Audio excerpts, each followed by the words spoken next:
this week, the first joint appearances for the Sussexes for some time. We've got some video. We are at a crossroads where the urgency to reassess and redefine our approach to protecting children has become increasingly evident. While the necessity has always been apparent, it is now time to translate that awareness into meaningful action. So we thank you all for your attention to this critical issue. My husband and I recognize today's reality is marked by greater connectivity and advanced technology, which of course has many positives, but which also compels us to better understand how digital violence against children is manifesting itself in this age. Louise, what was this statement in aid of? This video is tied into an inaugural conference being held in Colombia tackling digital violence against children, which Meghan kind of referenced then. Of course, they were in Colombia in August this year, which was a bit of a controversial trip. There was lots of criticism about it being a faux royal trip and why were they there.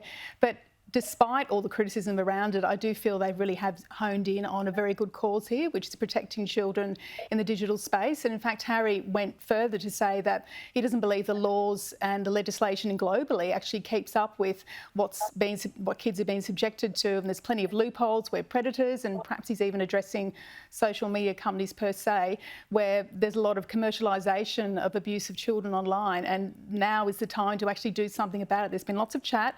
Here's the big conference we're having in Colombia. So they've joined forces after a very separate strategy between them to actually push that cause, which is a good one, I have to say. And look, our political landscape here in Australia at both state and federal levels is looking at legislation for that very point right at the moment. But Pandora, it did look a little strained and staid, don't you think? Yeah, look, it's an honourable cause, and the fact that they're speaking out about it on a global platform, I don't think we should really be, saying anything negative about that. But I also do think it does highlight the fact that perhaps people are still a bit confused about Harry and Meghan. This is the first joint appearance they've had in a while. Harry's very much been doing his own thing, solo events. So has Meghan. Now they're coming back together to talk about this.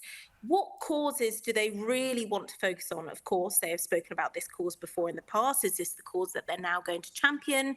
But of course, they're also wearing remembrance poppies, which I think is great, and I think they should be doing. But it was only a few years ago that they were at the cenotaph as well for the Remembrance Day, and that is today for us. So I think it's great. I think it's honourable, but I also think people are still really confused about their brand.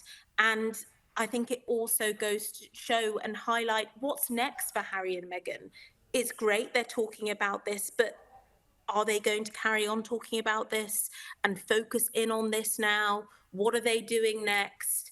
I think if I was their PR, which they have changed notably quite a few times, I would be thinking, what's the strategy now? Can they do this forever? Is it sustainable? Yeah, and Pandora, still with you. We understand from reports this week that apparently Meghan didn't take too well to some fiery comments made by magazine editor Tina Brown a couple of weeks back. What was the report, and is there any basis to these claims? Yeah, so the former Vanity Fair editor said on the podcast that Meghan had the worst judgment of anyone in the entire world. I think that's a little harsh given everything which is happening in the world at the moment. I, for one, could probably come up with a few personal opinions myself, but I don't think this is the right place to say that, ladies. But listen, Meghan gets a lot of heat when she does do anything, and that is coming from somebody who reports on the royals. No matter what she does, there will always unfortunately be people who don't agree with what she does or what she says, and I think that is important to note. But there'll also be people who agree with absolutely everything and gives her no criticism whatsoever. So look, do I think that these reports are going to hold up, as this is just one of many royal commentators? When I have spoken to people, I'm not quite sure about that.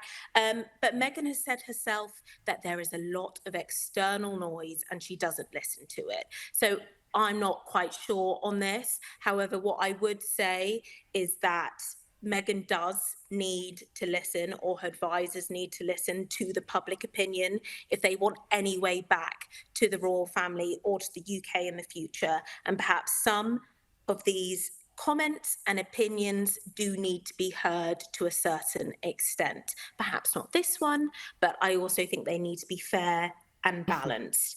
You've got to take the positive with the negative, and unfortunately, when you're on a public platform, some criticism does need to be made sometimes.